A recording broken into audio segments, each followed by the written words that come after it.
Shalom Callers, senang sekali menyapa kita semua hari ini di ruang dengar saudara, teristimewa di ruang keluarga saudara.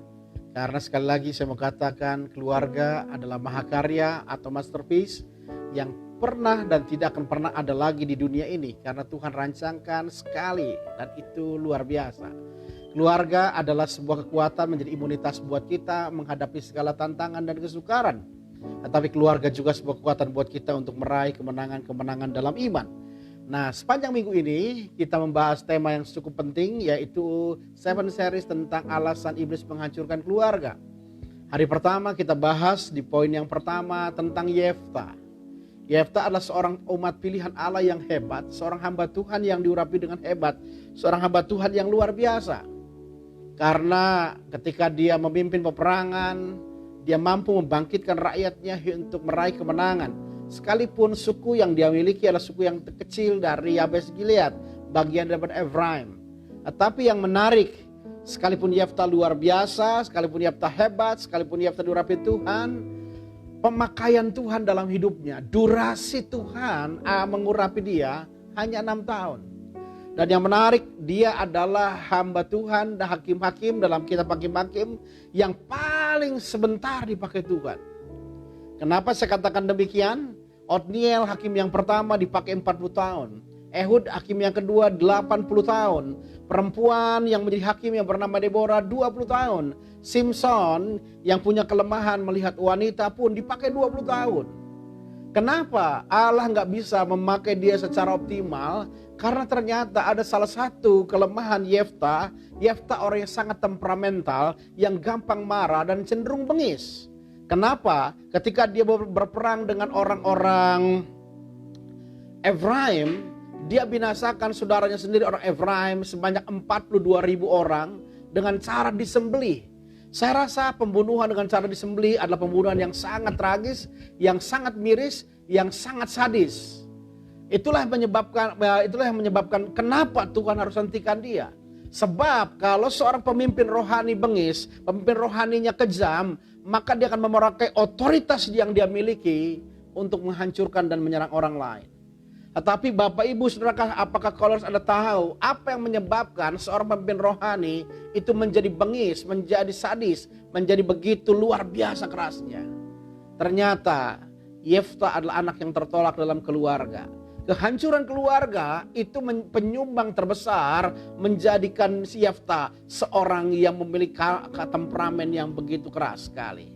Kenapa Yefta hancur dalam keluarganya? Karena Bapak Yefta ketika menikah dia tidak punya anak, lalu dia ambil perempuan sundal, lalu lahirlah Yefta. Dan ketika Yefta lahir, masalah muncul yang kedua karena istri yang sah yang pertama tadi melahirkan anak-anak juga. Sehingga timbul keributan bicara masalah warisan. Sebab tradisi orang Israel mengatur seorang anak sulung mendapat harta 2 bagian harta bapaknya. Dan anak-anak dari saudara tiri daripada Yefta istri yang sah ini tidak menerima fakta itu. Sehingga Yefta terusir di luar. Kalau kita baca Hakim-Hakim pasal 11 ayat 1, Yefta seorang pahlawan, ayat 3 berubah menjadi seorang perampok yang hebat. Lihat ketertolakan dalam keluarga, kehancuran rumah tangga menjadi pemicu, menjadi pemacu yang sangat besar orang-orang bisa mengalami kegagalan mencapai destinasi mereka, mencapai destiny mereka. Yang kedua, kemarin kita sudah bahas 2 hari yang lalu, kita bahas tentang anak-anak Skewa. 7 anak Skewa melakukan pelayanan pelepasan dan berdoa memakai nama Yesus. Ternyata sekalipun nama Yesus itu yang berkuasa, tetapi tidak semua orang diberikan otoritas untuk melakukan doa yang penuh berkuasa itu. Kenapa? Karena 7 orang anak imam kepala yang bernama Skewa mengusir roh jahat yang ada pada seseorang. Tetapi apa yang terjadi? Roh jahat itu berkata, Paulus aku kenal, Yesus aku tahu, tetapi siapakah kamu? Dan orang yang dirasuk roh jahat itu menggagahi mereka, sehingga mereka lari dari rumah orang itu dengan telanjang dan luka-luka. Lihat, selama ini kita terstigmatisasi bahwa doa dalam nama Yesus pasti berkuasa. Saya percaya doa dalam nama Yesus berkuasa. Tetapi yang jadi masalah, tidak semua orang diberikan otoritas untuk berdoa di dalam nama Yesus. Penyebabnya di mana? Permasalahannya di mana? Ternyata permasalahannya dalam Yakobus 5 ayat 16 berkata, doa orang yang benar bila dengan yakin didoakan sangat besar kuasanya. Alkitab saya berkata doa orang yang benar, bukan doa yang benar. Siapa saja bisa mengucapkan doa yang benar dengan memakai nama Yesus. Tetapi kita juga tahu tidak semua orang yang mengucapkan doa itu doa yang adalah orang yang benar. Jadi yang Tuhan lihat hari ini adalah doa orang yang benar, bukan doa yang benar. Jadi oleh sebab itu saya percaya doa yang powerful, doa yang penuh kuasa, doa yang hebat adalah doa yang diucapkan oleh orang benar. Nah, pertanyaan menarik kemarin kita bahas, ukuran orang dikatakan benar itu apa? Apakah dari jumlah ibadah yang dia kerjakan? Apakah dari derma yang dia berikan? Ternyata ukuran orang benar adalah bicara tentang karakter.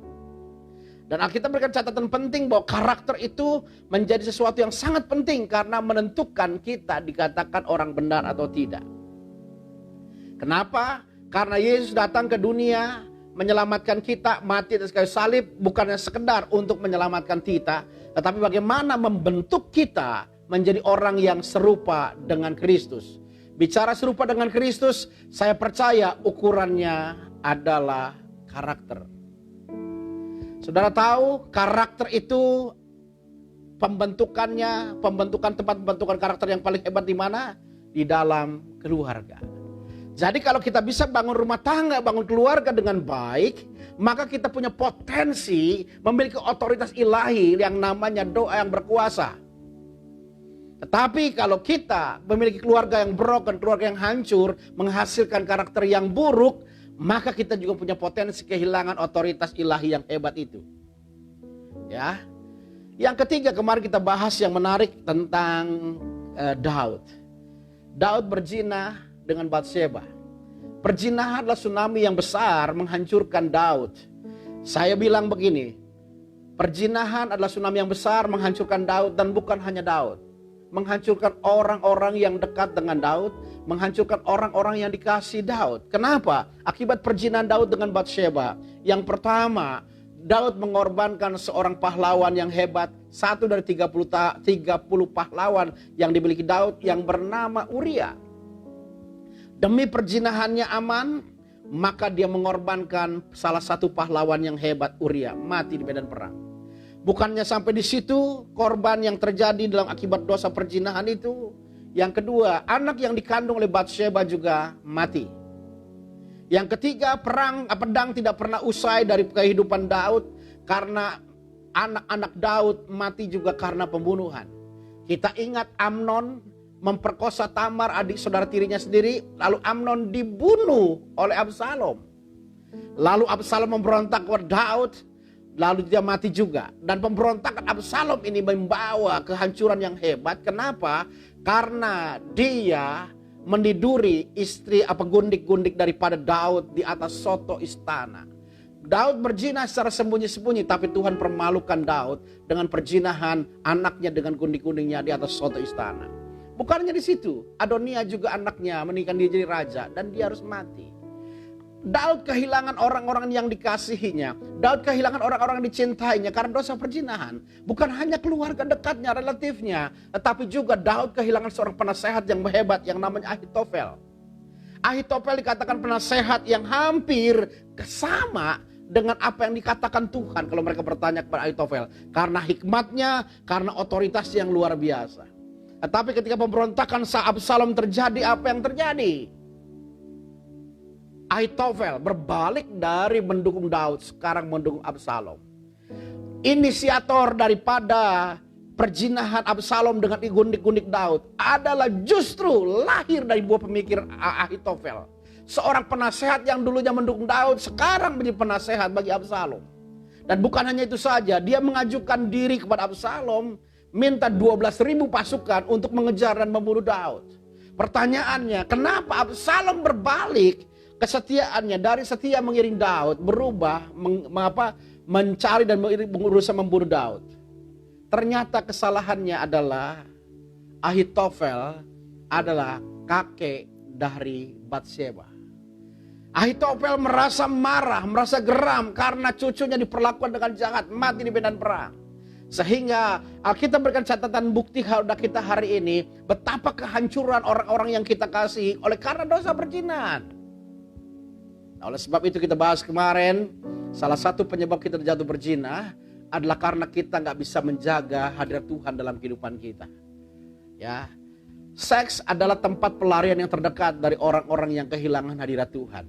Ya, seks ke tempat terdekat dari orang-orang yang kehilangan hadirat Tuhan. Dan itu terjadi dalam kehidupan Daud.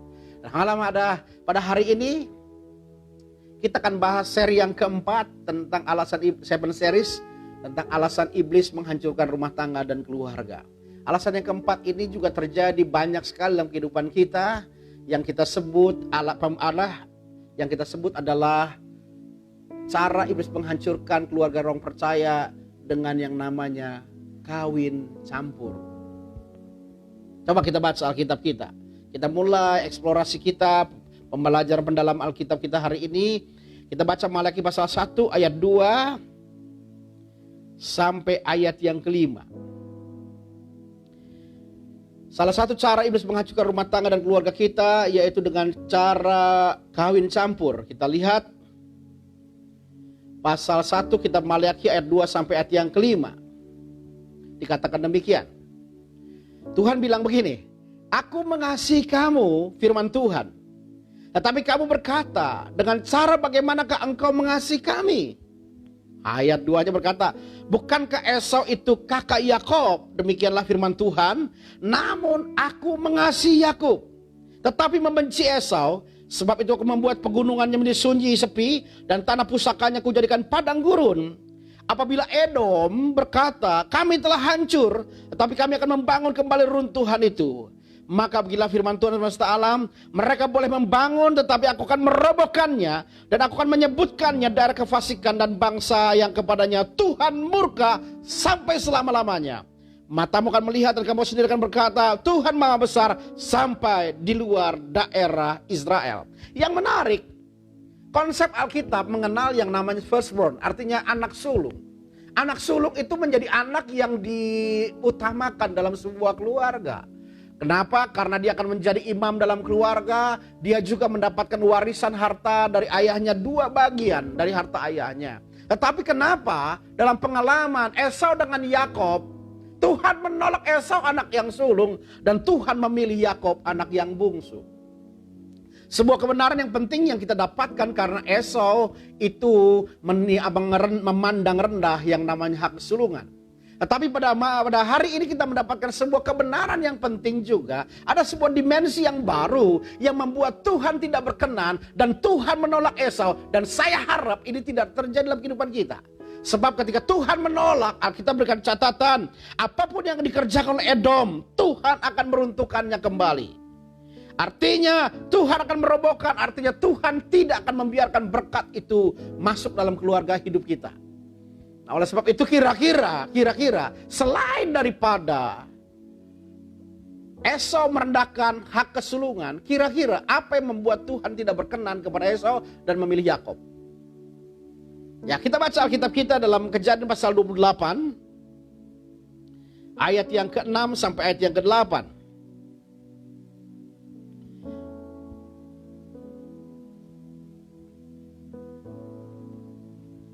Kejadian pasal 28 ayat 6 sampai yang ke-8 berkata demikian.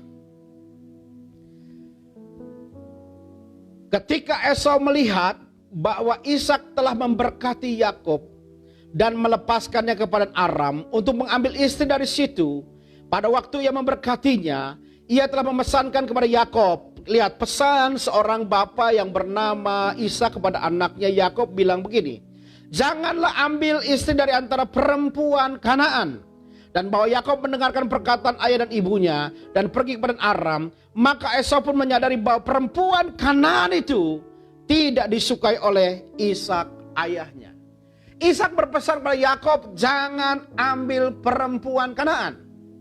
Pesan jangan ambil perempuan Kanaan bukan berasal dari Ishak pada awalnya, tetapi berasal daripada Abraham ketika dia memerintahkan Eliezer hambanya untuk mencari istri bagi Ishak. Dia berpesan kepada hambanya, jangan ambil perempuan Kanaan. Pertanyaan yang menarik, Jikalau sebuah message, sebuah pesan disampaikan sampai 2 generasi, dari Abraham kepada Ishak, Ishak sampaikan kepada Yakub, saya percaya ini message, ini pesan yang sangat penting. Pertanyaannya, kenapa jangan ambil perempuan Kanaan? Kenapa Ishak berpesan pada Yakub jangan ambil perempuan Kanaan? Dan kenapa Esau menyadari bahwa perempuan Kanaan, 2 istrinya itu tidak disukai oleh Ishak?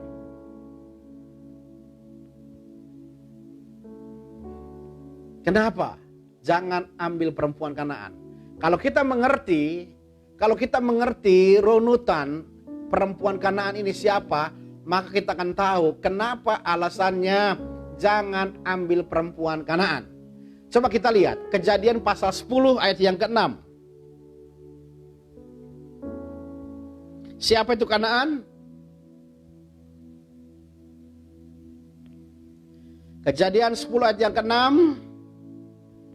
Kita lihat. Inilah sebabnya kenapa sampai pesan Ishak kepada Yakub jangan ambil perempuan Kanaan, pesan Abraham kepada Eliezer juga jangan ambil perempuan Kanaan. Kita lihat dalam Kejadian 10 ayat yang ke-6. Kalau kita lihat runutan siapa itu Kanaan, kita akan menemukan alasannya kenapa jangan ambil perempuan Kanaan ini. Kejadian 10 ayat 6 berkata demikian. Keturunan Ham ialah Kus, Mizraim. Mizraim itu bahasa Ibraninya adalah artinya Mesir, Put dan Kanaan. Kanaan adalah anak keempat daripada Ham. Ham punya anak namanya Kus, Mizraim, Put dan Kanaan. Kenapa nggak boleh ambil perempuan Kanaan? Karena ternyata Kanaan adalah anak daripada Ham, dan Ham adalah anak yang terkutuk. Artinya apa? Saya bahasakan dengan bahasa yang sederhana. Kehancuran Esau sehingga ditolak Tuhan bukannya sekedar semangkuk kacang merah yang membuat dia mengabaikan dan merendahkan hak kesulungan. Tetapi kehancuran dalam kehidupan seorang bernama Esau itu karena penyebab yang kedua adalah dia menikah dengan perempuan Kanaan. Kanaan adalah anak yang terkutuk. Artinya Esau melakukan kawin campur. Kawin campur itu apa? Bukan perbedaan suku. Orang Batak gak boleh kawin sama orang Ambon katanya. Nanti anaknya disebut anak Babon ya, Batak Ambon. Bukan. Perkawinan campur bukan berbeda bangsa, tetapi perkawinan campur itu berbeda iman. Orang percaya membangun hidup kudus pernikahannya dengan orang yang tidak percaya kepada Allah. Kawin campur adalah orang yang membangun hidup kudus pernikahannya dengan orang yang tidak percaya kepada Allah. Setiap orang yang percaya kepada Allah, kita percaya hari ini hidupnya telah ditebus oleh Yesus di atas kayu salib. Artinya tidak ada lagi kutuk yang ada dalam kehidupannya. Sedangkan orang yang tidak percaya kepada Allah, yang belum menerima penebusan Kristus, yang belum diselamatkan, masih mungkin ada kutuk dalam kehidupannya. Ketika dia menikah dengan orang yang tidak bertuhankan Kristus dalam hidupnya, maka kita sedang mengambil dengan tanpa sengaja, tetapi dengan sadar, kutuk hidup keluarga orang yang belum ditebus oleh Tuhan ini. Contohnya begini. Kalau penyakit itu kita identikan dengan apa? Kutuk itu kita identikan dengan penyakit. Saya punya anak laki-laki. Saya sehat, tidak punya masalah dengan penyakit keturunan. Nah, tiba-tiba dia mendapatkan wanita yang jadi pacarnya siap menjadi istrinya. Wanita ini sehat, tetapi keluarganya, maaf kata nih hanya sekedar contoh, punya penyakit keturunan yang namanya saraf. Gila. Anak saya sehat, calon mantu saya sehat. Pertanyaannya kalau mereka menikah nanti, mungkinkah di antara keturunan anak saya ini ada yang punya penyakit saraf? Sangat mungkin. Karena ada hukum namanya hukum turunan ya, hukum penyakit keturunan. Artinya kalau orang yang belum bertuhankan Kristus, saya percaya dia belum ditebus oleh darah oleh Yesus yang sempurna, mungkin saja masih ada kutuk. Sehingga ketika kita menikah dengan orang yang tidak bertuhankan Kristus, maka kita sedang dengan sengaja menarik kutuk dalam keluarga itu masuk dalam kehidupan kita. Esau ditolak, kenapa? Karena dia punya potensi yang sangat besar menghadirkan kutuk secara turun-temurun lewat perkawinan campur ini. Oleh sebab itu saya percaya hari ini salah satu cara iblis menghancurkan rumah tangga orang percaya adalah dengan kawin campur. Coba betapa marah dan murkanya Allah dan kawin campur. Kita lihat dalam Bilangan pasal 25. Bilangan pasal yang ke-25.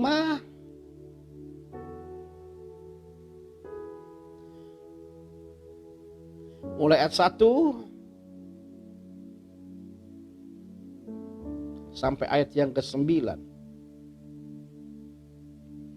Lihat, akibat kawin campur adalah kehancuran yang hebat, ya. Lihat Bilangan 25 ayat 1 sampai 9 berkata demikian. Sementara Israel tinggal di Sitim, mulailah bangsa itu berzina dengan perempuan-perempuan Moab. Perempuan-perempuan itu mengajak bangsa itu ke korban sembelihan bagi Allah mereka. Lalu bangsa itu turut makan dari korban itu dan menyembah Allah orang-orang itu. Ketika Israel berpasangan dengan Baal Beor, bangkitlah murka Tuhan terhadap Israel. Lalu berfirmanlah Tuhan pada Musa, tangkaplah semua orang yang mengepalai bangsa itu dan gantunglah mereka depan Tuhan di tempat terang, supaya murka Tuhan yang menyala-nyala surut daripada Israel. Lalu berkatalah Musa kepada hakim-hakim Israel, baiklah masing-masing kamu membunuh orang-orang yang telah berpasangan dengan Baal Beor. Kebetulan datanglah seorang Israel membawa seorang perempuan Midian kepada sanak saudaranya. Dengan dilihat Musa dan segenap umat Israel yang sedang bertangis-tangisan di depan pintu pertemuan. Ketika hal itu dilihat Pinehas anak Eliezer anak Imam Harun, bangunlah ia dari tengah-tengah umat itu dan mengambil sebuah tombak di tangannya, mengejar orang Israel sampai ke ruang tengah dan menikam mereka berdua, yaitu orang Israel dan perempuan itu pada perutnya. Maka berhentilah tulah itu menimpa orang Israel. Perhatikan ayat 9. Maka orang mati karena tulah itu ada 24.000 orang banyaknya. Ketika Balak Raja Moab memanggil Bileam untuk mengutuki orang Israel, maka Bileam berkali-kali tidak bisa mengutuki orang Israel. Sebaliknya Bileam hanya bisa memberkati orang Israel. Lihat bagaimana Allah memproteksi, Allah melindungi, Allah menjagai orang Israel, sehingga tidak ada satu kutuk pun yang menerpa mereka. Dan kapan kemurkaan Allah menyala, sehingga Alkitab memberikan catatan dalam ayat yang ke-9, 24.000 orang Israel mati. Bileam tahu orang Israel tidak mungkin dimasuki oleh kutuk-kutuk yang diucapkan oleh mereka. Tetapi Bileam juga tahu bagaimana caranya mengeluarkan orang Israel dari pagar perlindungan Tuhan, dari divine protection, dari perlindungan ilahi itu. Dengan cara apa? Menarik orang-orang Israel keluar dari tudung rohani yang menyelamatkan mereka. Dengan cara apa? Maka Bileam memberikan sebuah saran kepada Balak. Berikan perempuan-perempuan Moab yang cantik kepada orang Israel. Dan ketika orang Israel melihat perempuan-perempuan Moab yang cantik itu, maka mereka mengambil perempuan-perempuan itu untuk menjadi istri mereka. Artinya ketika mereka hidup dalam anugerah Tuhan, maka Allah yang memproteksi hidup mereka dengan bangsa yang tidak kenal Tuhan, maka mereka punya celah untuk dibinasakan oleh setan. Dan apa yang terjadi? 24.000 orang mati karena kawin campur. Pertanyaan yang menarik adalah, kenapa Allah begitu murka dan benci kepada kawin campur? Kenapa Allah tidak memberikan sebuah exception, pengecualian kepada orang Israel? Dihajarnya orang Israel, 24.000 orang mati. Ketika mereka hidup kudus dalam pernikahan mereka dengan orang Israel, dengan orang yang percaya kepada Tuhan, ada pagar perlindungan Tuhan. Tetapi ketika mereka membangun hidup kudus perkawinan mereka dengan orang yang tidak percaya kepada Tuhan, maka mereka sedang menuju keluar dari pintu, dari tudung rohani yang menyelamatkan mereka, sehingga mereka mati 24.000 orang. Kenapa Tuhan marah dengan kawin campur? Kita baca Malaki pasal yang kedua. Mulai ayat 10 sampai ayat yang ke-11. Mulai ayat 10 sampai 12, perhatikan. Judulnya, Tuhan memarah Israel karena kawin campur dan perceraian. Tuhan memarah Israel karena kawin campur dan perceraian. Lihat ayatnya. Maleakhi pasal yang kedua ayat 10 sampai 12. Bukankah kita sekali menjadi satu Bapa? Bukankah satu Allah menciptakan kita? Lalu mengapa kita berkhianat satu sama lain dan dengan demikian menajiskan perjanjian nenek moyang kita? Perhatikan, Yehuda berkhianat dan perbuatan kecil lakukan di Israel dan di Yerusalem, sebab Yehuda telah menajiskan tempat kudus yang dikasih Tuhan dan telah menjadi suami anak perempuan Allah asing. Biarlah Tuhan melenyapkan dari kemah-kemah Yakub segenap keturunan orang yang berbuat demikian, sekalipun ia membawa persembahan kepada Tuhan semesta alam. Maleakhi pasal 2 ayat 10, 11 dan 12 memberikan catatan penting buat kita. Yehuda dihardik oleh Allah karena disebut berkhianat. Pengkhianatan apa yang dilakukan oleh Yehuda? Ayat 11, karena di Yehuda berkhianat dikatakan melakukan kekejian di Israel dan di Yerusalem. Yehuda dihardik karena dikatakan berkhianat. Pengkhianatan itu disebut melakukan kenajisan, perbuatan keji dilakukan di Israel dan di Yerusalem. Perbuatan keji apa yang dilakukan di Israel dan di Yerusalem sehingga disebut pengkhianatan oleh Tuhan? Alkitab kita berkata, sebab Yehuda telah menajiskan tempat kudus yang dikasih Tuhan. Yehuda berkhianat sehingga dihardik Tuhan, dikatakan melakukan kekejian. Kenapa? Karena menajiskan tempat kudus yang dikasih Tuhan. Apa itu tempat kudus yang dikasih Tuhan? Ayat 11 berkata, Yehuda telah menjadi suami anak perempuan Allah asing. Artinya Yehuda sudah membangun hidup kudus pernikahannya dengan orang yang tidak bertuhankan Yahweh. Artinya kawin campur. Bahkan Alkitab berkata, biarlah Tuhan melenyapkan dari kemah-kemah Yakub segenap keturunan orang yang berbuat demikian, sekalipun yang membawa persembahan kepada Tuhan semesta alam. Kita orang Kristen menyadari ada hukum tabur dan tuai. Orang yang menuai adalah orang yang menabur. Berkat Tuhan adalah orang yang mau menabur. Dan Alkitab berikan catatan, kalau persembahannya ditolak, maka tidak ada berkat dalam kehidupan mereka. Jadi lihat runutan dengan sangat jelas. Pada siang hari ini kita mendapatkan kebenaran yang penting sekali. Bagaimana iblis menghancurkan orang percaya dengan menghancurkan keluarga. Yang keempat, seri kita yang keempat hari ini dengan kawin campur.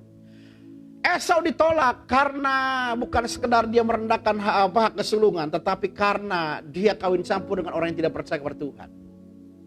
Kenapa kawin campur itu berbahaya di mata Tuhan? Karena kawin campur itu punya potensi menghadirkan kutuk secara turun-temurun. Kita yang ditebus Tuhan sudah dibayar kutuknya di atas kayu salib. Kalau pasangan kita belum kenal Tuhan, belum ditebus Tuhan, masih mungkin dia hidup di bawah kutuk. Jadi kalau kita bersatu, maka kita sedang menarik kutuk keluarga itu masuk dalam kehidupan kita. Dan Tuhan begitu marahnya kepada orang yang kawin campur. Kita ingat peristiwa Bileam. Mereka menarik orang Israel keluar dari tudung rohani, dari tudung keselamatan, dari tudung proteksi ilahi, perlindungan ilahi. Sebelumnya mereka dikutuk oleh Bileam tidak mempan. Mereka keluar dari tudung itu dengan kawin campur, maka 24.000 orang mati. Kenapa Allah begitu murka dan marah kepada orang yang kawin campur? Alasannya sederhana, karena pernikahan adalah tempat kudus yang dikasih Tuhan. Jadi kalau kita menghina pernikahan, berarti kita sedang melecehkan tempat kudus yang dikasih oleh Tuhan. Oleh sebab itu hari ini yang keempat, kita menemukan sebuah kebenaran yang penting. Bahwa kita harus menjaga hidup kudus pernikahan kita dengan orang yang bertuhankan Kristus. Sebab kenapa? Saya bilang bertuhankan Kristus itu bukan berarti beda agama.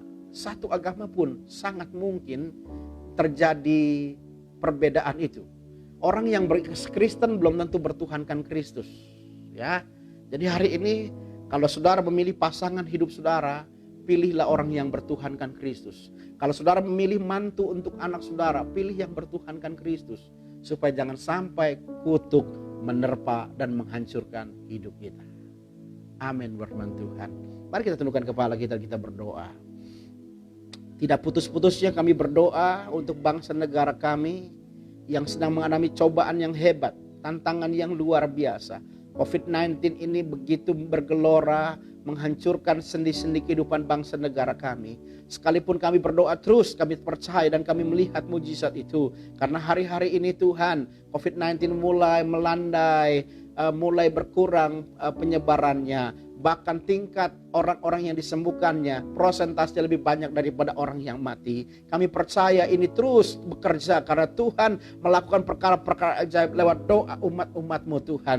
Kami berdoa untuk rekan-rekan kami, para medik di semua rumah sakit yang berjuang menghentikan penyebaran COVID-19 ini. Teristimewa pejuang-pejuang rohani yang Tuhan berikan di dalam lingkungan KOL Tuhan. Baik Dr. Hosana yang mungkin hari ini sudah mulai bertugas di Dustira di Cimahi, baik Dr. Hani dan Dr. Ivon di Rumah Sakit Saraswati Cikampek, baik Adelina Oineke Tuhan di Rumah Sakit Pusat Otak Nasional, semua dijagai Tuhan, dilindungi Tuhan, sehingga mereka boleh melihat pertolongan Tuhan yang sempurna dalam kehidupan mereka. Kami juga berdoa untuk para suster di Siloam yang juga berjuang di medan peperangan Tuhan dalam menghadapi COVID-19 ini.